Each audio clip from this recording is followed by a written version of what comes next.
Fashion Week promises fantasy, but behind the curated chaos and billion-dollar brand deals, there's a system built on silence and suffering. In part 1, we pulled back the curtain on the pressure, manipulation, and performance that defines this global event. But in part 2, we go deeper. From global scandals to personal breakdowns, we'll expose the brutal realities many within the industry try to hide, and the human cost of staying silent. This is humanity. Let's begin. Fashion is pain, a dangerous motto. And this is made of leather, but it kind of looks liquid, but it's all solid. So it was really difficult to sit in and to breathe in because you can't breathe. It's like just hard. So the whole movie, I'm like, You hear it whispered backstage, printed on t-shirts, even said with a smirk on camera. But it's not a joke, not for the people who live it. At Fashion Week, pain isn't just tolerated, it's expected. Shoes that shred skin, corsets that bruise ribs. No one's gonna believe that we need this on camera to explain that this is my waist. This is insane. It's insane. Dresses so heavy they leave marks on shoulders, and look so tight they cut off circulation. Models walk the runway not because they're comfortable, but because they're trained not to flinch. One designer once bragged about making a model wear heels 2 sizes too small for the aesthetic. Another admitted he deliberately chose a venue without chairs so models couldn't sit. Their posture had to remain perfect for hours. Comfort is weakness. Endurance is the brand. And when someone speaks up, they're told they're difficult, replaceable, not built for fashion. It's not just physical either. The mental toll is quietly normalized. Starving yourself, staying silent, accepting unsafe conditions, all get spun into grit and glamour. The more you suffer, the more you're applauded for being committed. But who decided that looking beautiful should hurt? My body looks crazy. Like I need to kind of suffocate. Fashion is pain isn't just a saying, it's a warning. A signal to anyone entering the industry that your well-being doesn't come first. The image does. They fly across the world, pose for hours, walk in shows watched by millions. And at the end of Fashion Week, many models receive nothing. No money, no paycheck, just exposure. For newcomers in particular, the promise is clear. Walk this show and you'll get seen. You'll get noticed. You'll book the next big thing. But that promise rarely pays the bills. Some models spend Fashion Week racking up debt instead of earnings. Agencies charge for flights, housing, test shoots, even food, then subtract it from future pay. One former model revealed that after walking 5 shows, her final balance was negative. She owed her agency hundreds. Others are told they should be grateful to even be there, that walking for a luxury brand is a privilege, not a job. That being paid in clout is enough, but clout doesn't buy groceries. It doesn't cover rent, and it doesn't protect you when you age out of the industry by 25. And here am I, like past 25, really questioning, am I still beautiful? Do I still hold worth? Top designers are rarely held accountable. They profit from models' unpaid labor while projecting an image of prestige. And most fans watching at home have no idea that the faces they see, smiling, glowing, flawless, might be starving, stressed, and flat broke. It's not just unfair, it's strategic. This is better than National Geographic. It's models in the wild. Keeping models desperate makes them compliant, easy to manage, easy to silence. Fashion Week glamorizes luxury, but it's built on the backs of workers who are often unpaid and unseen. And while influencers get appearance fees and first-class treatment, the actual models, the people who wear the clothes, are often treated like props. The harsh truth? Exposure doesn't pay off for most, because in fashion, the house always wins. Behind the curtain, it's business, and increasingly, the runway is for sale. It's not just about which models walk, it's about who pays to be seen. Smaller designers are often forced to buy slots in major fashion weeks, paying tens of thousands just to appear on the official schedule. Some go into debt for a 7-minute show. Why? Because the exposure might attract buyers, influencers, or even a whisper of a Vogue mention. But it's not just emerging talent footing the bill. Big brands too are gaming the system, buying PR buzz, booking viral celebrities, and sometimes paying models extra just to pretend they chose the show. Strategic leaks, fake backstage chaos, even orchestrated accidents on the catwalk, all designed to dominate the headlines. In some cases, entire collections are built for the algorithm. Not to sell clothes, but to sell spectacle. A shocking moment goes viral. A ridiculous outfit becomes a meme. Suddenly a brand you'd never heard of is everywhere. not because of craft or creativity, but because it bought attention. And in fashion, attention is currency. Critics call it manufactured hype. Designers defend it as marketing. But for many, it feels like the soul of fashion is being traded for clicks. When the runway becomes a billboard and applause is bought, not earned, who decides what's actually worth watching? Because if everything can be sold, what's left to believe in? There's no meaning to any of this, so I wanted to find the most meaningless thing that I could come to and join, and here I am. Why top models rarely speak out? They have the platform, they have the fame, but when it comes to exposing the dark side of fashion, most top models stay silent. And that silence, it's not accidental. Contracts, sponsorship deals, and brand partnerships all come with unspoken rules. Don't rock the boat, don't name names, don't ruin the illusion. Speaking out means risking everything. Future bookings, front row invites, even your relevance. Many models remember what it was like before they made it. The unpaid castings, the harsh critiques, the fear of being labeled difficult. Once they reach the top, they're reluctant to lose it all by becoming whistleblowers. Even when something goes wrong, harassment, abuse, or public mistreatment, the industry offers two options: play nice or be replaced. There are exceptions. Brave voices like Edie Campbell and Sarah Ziff have challenged the system, but they're the minority. There's plenty of talk visiting great pictures without assaulting models. Most speak only in whispers, if at all, because the cost of honesty is high. And in fashion, silence is often the only way to survive. And the brands, they benefit from this silence.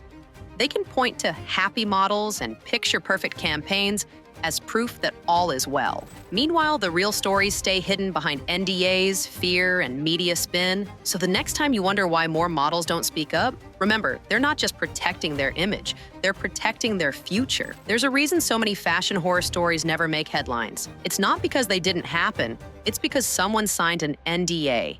Are NDAs enforceable? Absolutely they are.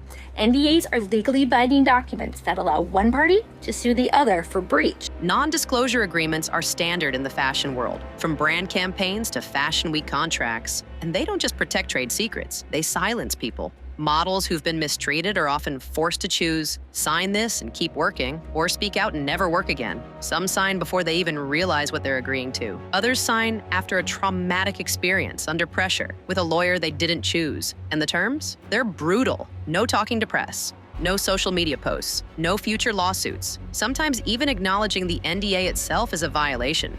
It doesn't stop at models. Stylists, assistants, makeup artists, even interns have been gagged by Fashion Week NDAs. It's a wall of silence designed to protect reputations, not people. And when someone does break it, the consequences are swift. Legal threats, industry blacklisting, a quiet erasure from shows, covers, and campaigns.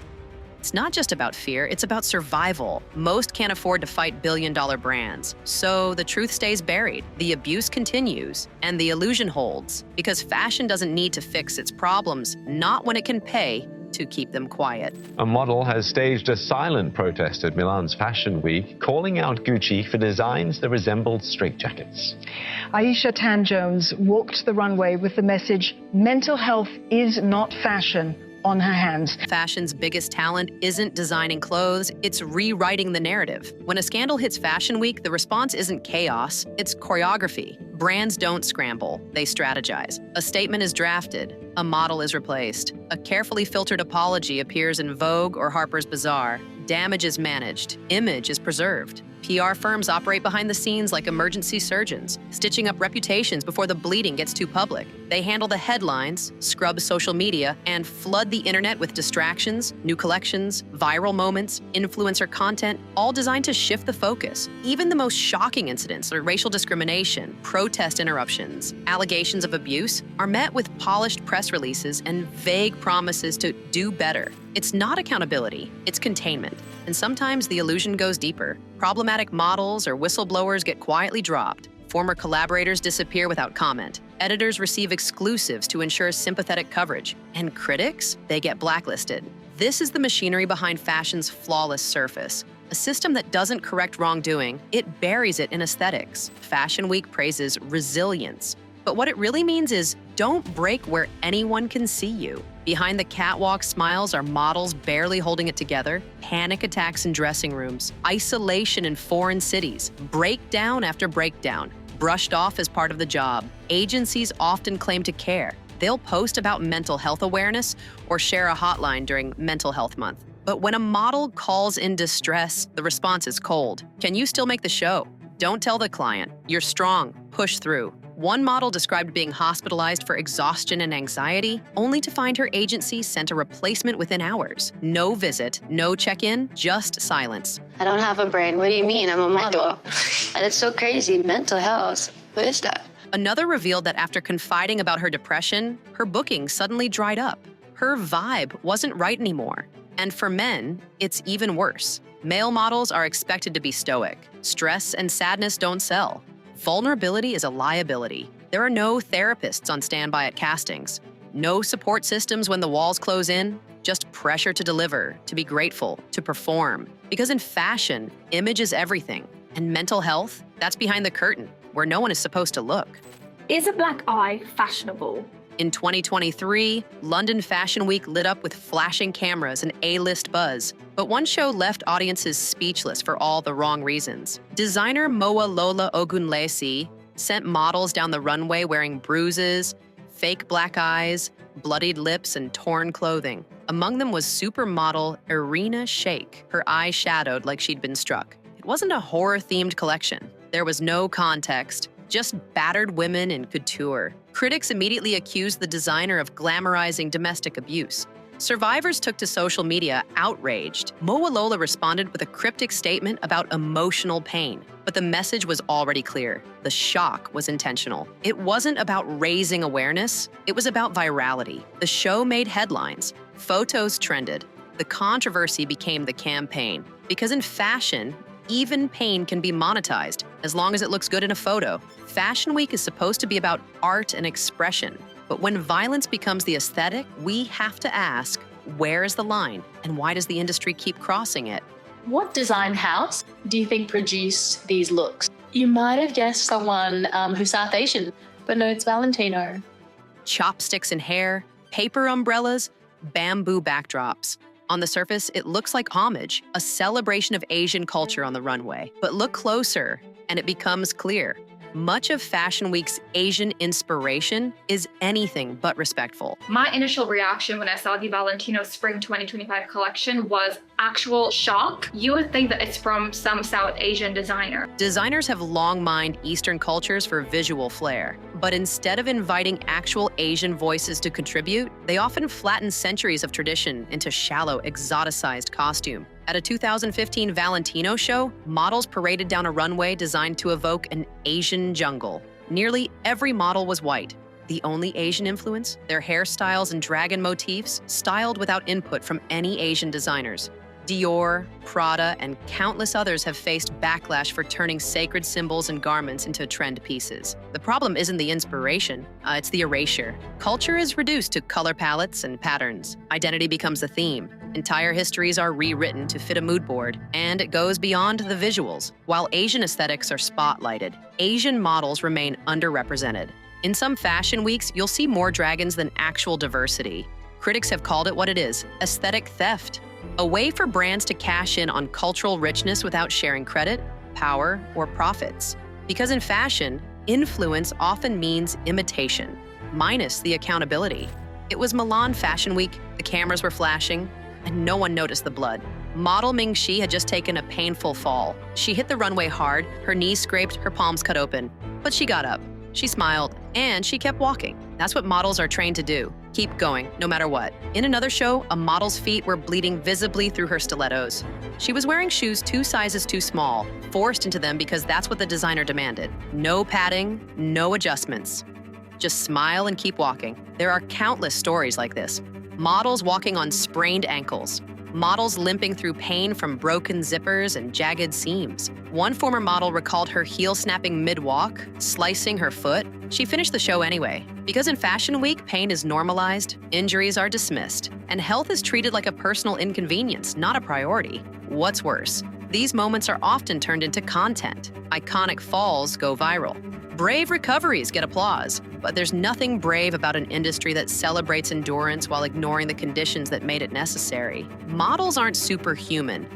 They bleed, they fall, they hurt, but you'd never know it because the show must go on. Every year, a new scandal hits Fashion Week. A dangerous runway stunt, a model collapses, a protest erupts. The headlines follow, the outrage builds, and then silence. Fashion's scandals are strangely predictable, not because the industry wants them, but because it rarely learns from them. A moment of backlash is followed by a flurry of apologies. Designers issue statements. Agencies make promises. Diversity pledges are posted to Instagram, and just as quickly it's forgotten. Why? Because Fashion Week runs on momentum, and momentum hates disruption. There's too much money at stake, too many egos, too many contracts and calendars and cover shoots in motion. A scandal may tarnish a moment, but the next big runway resets the narrative. The cycle moves on. Even models and insiders who speak out often face quiet consequences. Fewer bookings, awkward encounters, a slow fade from relevance. The industry rewards silence, not integrity. Real change would require slowing down, rethinking power, rebuilding trust. But that's not what Fashion Week is designed for. It's designed to keep moving, no matter who falls behind. No other company on the planet dominates their industry as completely as LVMH. Fashion Week feels like a celebration of creativity, but behind the scenes, it's a tightly controlled hierarchy. And at the top, a handful of luxury conglomerates pulling every string. LVMH, Kering, Richemont. These are the gatekeepers. Collectively, they own dozens of the biggest fashion houses, from Louis Vuitton and Dior to Gucci, Balenciaga, and Saint Laurent. Their influence extends far beyond design. They control the money, the marketing, and the media. Want a front row seat? Better be on good terms with the brand. Want to walk in the show? Hope your agency has a strong relationship. Want to shoot a cover after Fashion Week? That depends on whether your look aligned with the brand's seasonal message. Independent designers may still show, but they don't dominate. The schedule, the venues, the sponsorships, they all revolve around the giants. And the giants don't like disruption. This concentration of power means the same people are often making the same decisions. Who gets hired? Who gets excluded? What beauty looks like this season? What stories get told? And which ones don't? It's not just fashion, it's fashion as corporate control. Because when the same companies control the catwalk, the covers, and the campaigns, what we see as style is often just strategy. The runways may sparkle, but behind the glitz is a staggering environmental footprint that rarely makes the headlines. There are finite resources. Take, make, chuck, landfilled, or incinerated. Buying and buying and buying, and then mindlessly dumping. When you throw something away, there is no away. Every season, Fashion Week moves from New York to London to Milan to Paris. 4 cities, 4 weeks, thousands of flights. Models, editors, influencers, publicists, stylists, and brand executives travel in waves, often by private jet. The carbon output?